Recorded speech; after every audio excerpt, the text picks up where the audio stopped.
Hello friends, पिछले video में हमने निफ्टी के 15 मिनट चार्ट में देखा था। यहाँ से जो डिक्लाइन है ये A/1, B/2 और C/3, इसको हम एक 3 वेव डिक्लाइन मान रहे थे और हमने C/3 का रिट्रेसमेंट निकाला था 23 to 38% जो इमीडिएट रेजिस्टेंस रेंज था।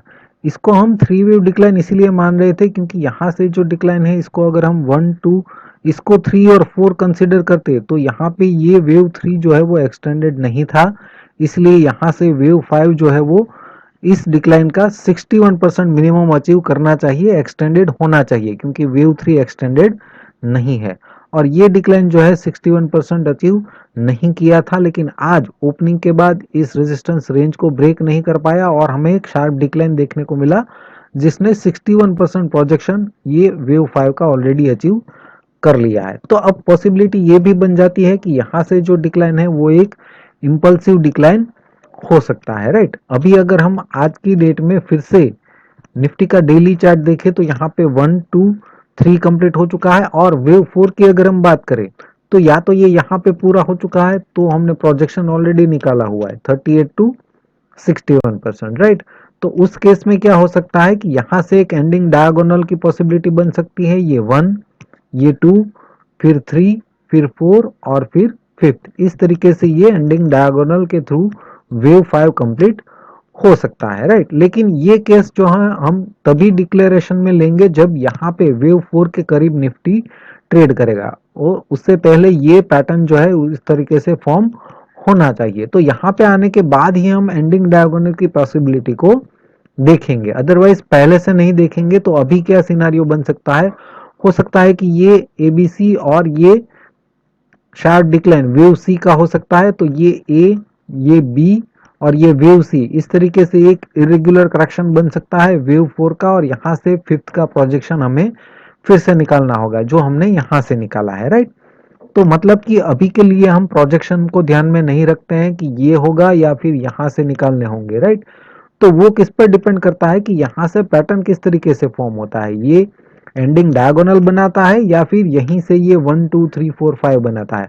उस पर डिपेंड करता है कि हमें प्रोजेक्शन यहाँ से लेने हैं या यहाँ से लेने हैं, राइट। तो प्रोजेक्शन को अभी के लिए हम इग्नोर करते हैं, पैटर्न को समझते हैं, यहाँ से जो डिक्लाइन है उस पर फोकस करते हैं स्मॉलर टाइम फ्रेम में। ये जो है अभी भी ब्रेक इवन पॉइंट है, इसके ऊपर जब तक है पॉजिटिव ही है, राइट। अब इस डिक्लाइन को जैसा हमने बात की कि ये एक इरेगुलर करेक्शन हो सकता है, तो ये वेव सी हो सकता है क्योंकि ये इंपल्सिव है, राइट। और अगर कोई और ही पैटर्न है और ये इंपल्सिव के बाद मान लीजिए अगर ये करेक्टिव बाउंस होने के बाद फिर से एक डिक्लाइन हो सकता है इंपल्सिव, राइट। तो ये इंपल्सिव डिक्लाइन के बाद अगर इसका हम रिट्रेसमेंट निकाले तो 23 to 61% ये इमीडिएट रेजिस्टेंस रेंज हो सकता है, क्योंकि इंपल्स के बाद करेक्टिव बाउंस हो सकता है, राइट। अगर ये इरेगुलर करेक्शन का वेव सी है तो ही इंपल्स के बाद एक नया इंपल्स बन सकता है, क्योंकि ये करेक्शन इस तरीके से ये ABC इस तरीके से पूरा हुआ होता है, राइट।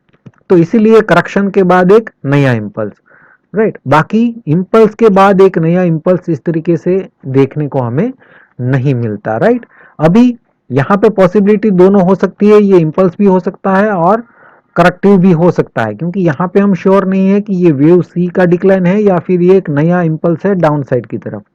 इसीलिए हम दोनों को ध्यान में रखेंगे। अभी के लिए ये रेजिस्टेंस रेंज है निफ्टी के लिए, और इसको अगर हम स्मॉलर टाइम फ्रेम में देखें तो वहां पे ये निफ्टी का 5 मिनट चार्ट है, ये इंपल्सिव लग रहा है, राइट। 1, 2, 3, 4, 5 और इसका अगर हम रिट्रेसमेंट निकालें तो 23 to 61% ये इमीडिएट रेजिस्टेंस रेंज है। और यहाँ से अब तक जो बाउंस है वो इंपल्सिव बाउंस लग रहा है, तो वो हो सकता है A/1, राइट।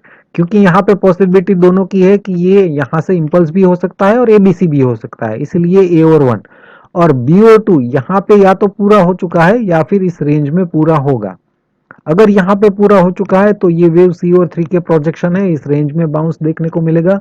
लेकिन अगर ये B/2 अभी भी कंटिन्यूएशन में है और अगर इस रेंज में पूरा होता है तो C/3 के प्रोजेक्शन यहाँ से फिर से निकालने होंगे जो थोड़े से नीचे आ जाएंगे, राइट, क्योंकि ये नीचे से हम निकालेंगे, राइट। फिर ये C/3 जो है वो किस तरीके से प्रोग्रेस करता है, ये इंपल्स पूरा होने के बाद इसको ब्रेक नहीं कर पाता है और इसका रिट्रेसमेंट C/3 का रिट्रेसमेंट हम यहाँ से निकालेंगे 23 टू 38%, और वो 38% को अगर ब्रेक कर देता है तो हम इस बाउंस को एबीसी बाउंस मान लेंगे, राइट। और इसको ये ब्रेक भी नहीं करेगा और यहां से हमें फिर से इसका 100 टू 123% का डिक्लाइन देखने को मिल सकता है।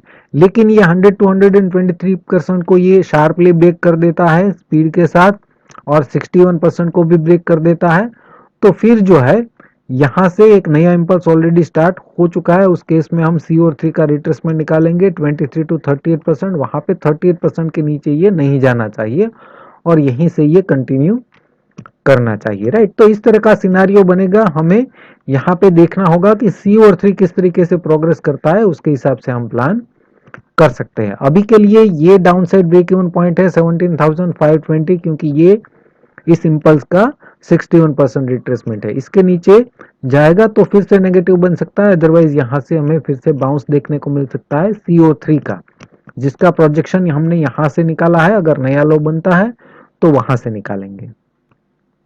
बैंक निफ्टी की अगर हम बात करें तो पिछले वीडियो में हमने 1 मिनट चार्ट में देखा था ये 1 और ये हम 2 कंसिडर कर रहे थे, राइट। और यहां से फिर से एक नया इंपल्स, ये ऑलरेडी 38% तक आ चुका था और ये एक इंपल्सिव बाउंस लग रहा था। तो बैंक निफ्टी में हम एक्सपेक्ट कर रहे थे कि यहां से बाउंस जो है वो कंटिन्यू हो सकता है।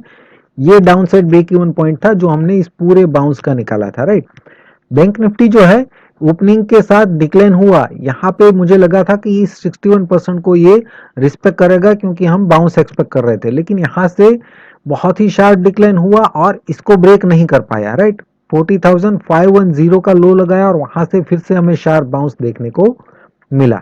अभी बैंक निफ्टी का अगर हम डेली चार्ट देखें तो यहाँ पे 1, 2, 3 और 4 कंप्लीट हो चुके हैं। फिफ्थ का अगर हम प्रोजेक्शन निकाले तो 38 और 61% की रेंज में ऑलरेडी ये आ चुका है और वहां से हमें शार्प डिक्लाइन भी देखने को मिला है। तो क्या ये वेव 5 यहाँ पे पूरा हो चुका है या अभी भी ये ऊपर जा सकता है, राइट। तो उसके लिए ये वेव 5 का प्रोग्रेस है उसको हमें स्मॉलर टाइम फ्रेम में देखना होगा। 37,944 से जो बाउंस है, उस वेव 5 के बाउंस को अगर हम 1 आवर चार्ट में देखते हैं तो यहाँ पे लग रहा है कि ये 1 और 2 कंप्लीट हो चुके हैं। वेव 3 का अगर हम प्रोजेक्शन निकाले तो ये 161% ऑलरेडी अचीव कर चुका है, राइट। और ये इंपल्सिव बाउंस भी लग रहा है वेव 3 का। तो दोनों ही केस में यहाँ पे वेव 3 पूरा हुआ है ऐसा हमें लग रहा है। और वेव 3 का अगर हम रिट्रेसमेंट निकाले तो 23 और 38% की रेंज ये इमीडिएट सपोर्ट रेंज है, जिस रेंज में वेव 4 हम एक्सपेक्ट कर रहे होते हैं, राइट। यहाँ पे 38% को ब्रेक किया, लेकिन ब्रेक करने के बाद भी वहां से हमें एक बाउंस देखने को मिला है। तो जनरली ये वेव 4 जो है 38% के नीचे नहीं जाता है, लेकिन ऐसा भी नहीं है कि ये नहीं जा सकता, राइट। ये फाइनल पॉइंट है जहां तक ये वेव 4 जो है रिट्रेस कर सकता है। अगर इसको ओवरलैप करता है तो ही हम इसको एबीसी बाउंस मानेंगे और ये डिक्लाइन जो है वेव 4 का नहीं हो सकता, राइट। लेकिन अभी के लिए ये वेव 4 है या नहीं है उसको साइड में रख के हम यहाँ से जो डिक्लाइन है उस पर फोकस करते हैं कि वहां पे हमें क्या दिख रहा है, राइट। तो उस डिक्लाइन को अगर हम, ये 15 मिनट चार्ट है, यहाँ पे अगर उस डिक्लाइन को देखें तो ये 1, 2, ये 3, 4 और 5th यहाँ पे भी 61% ये ऑलरेडी अचीव कर चुका है। तो इसलिए हम इसको 3, 4 और 5th कंसिडर कर सकते हैं और ये भी इसको ओवरलैप नहीं कर रहा है, राइट। तो हो सकता है कि ये बैंक निफ्टी में भी एक इंपल्सिव डिक्लाइन हो और यहां से ऑलरेडी ये एक 3 वेव बाउंस हमें देखने को मिल चुका है, राइट। और इस पूरे डिक्लाइन का अगर हम रिट्रेसमेंट निकालते हैं तो 23 टू 61% की रेंज ये इमीडिएट रेजिस्टेंस रेंज है बैंक निफ्टी के लिए, और जहां पे ये ऑलरेडी 50% तक बाउंस कर चुका है और वहां से हमें एक डिक्लाइन देखने को मिला है। लेकिन ये डिक्लाइन भी जो है ये 61% तक हमें देखने को मिला है इस बाउंस का। हालांकि ये बाउंस हमें 3 वे बाउंस लग रहा है, फिर भी ये डिक्लाइन भी कुछ इंपल्सिव टाइप का नहीं लग रहा है, राइट। और ये 61% तक भी आने के बाद बहुत शार्प बाउंस भी देखने को मिला है। तो मतलब यहाँ पे हमें कंफ्यूजन है कि ये बाउंस जो है इंपल्सिव है या करेक्टिव है। देखने में ये करेक्टिव लग रहा है, लेकिन इसका रिट्रेसमेंट जो है वो 61% तक आया है और ये पैटर्न क्लियर भी नहीं है, राइट। अगर ये करेक्टिव बाउंस होता तो यहां से इंपल्सिव डिक्लाइन आना चाहिए, जो कि ये इंपल्सिव लग नहीं रहा है, राइट। और ये करेक्टिव लग रहा है और 61% तक भी आया है, तो हो सकता है कि ये इंपल्सिव भी हो जो हमें आइडेंटिफाई नहीं हो रहा है, राइट, स्मॉलर टाइम फ्रेम में। तो अभी हमारा फोकस कहाँ पे होना चाहिए ये रिट्रेसमेंट जो है जो बाउंस का है 61%, ये डाउनसाइड ब्रेक इवन पॉइंट है 40,762। इसके नीचे ट्रेड करता है तो बैंक निफ्टी नेगेटिव बन सकता है, और यहां से अगर बाउंस करता है तो ये 61% लेवल जो है बहुत ही इंपॉर्टेंट है। अगर इसके ऊपर ट्रेड करता है तो यहां से बैंक निफ्टी पॉजिटिव बन सकता है, अदरवाइज ये रेजिस्टेंस रेंज है और इस रेंज में से फिर से डिक्लाइन जो है वो कंटिन्यू कर सकता है। अगर इसको ब्रेक किए बिना ही डिक्लाइन करता है तो इसका फिर से हमें 100 टू 123% का डिक्लाइन देखने को मिल सकता है।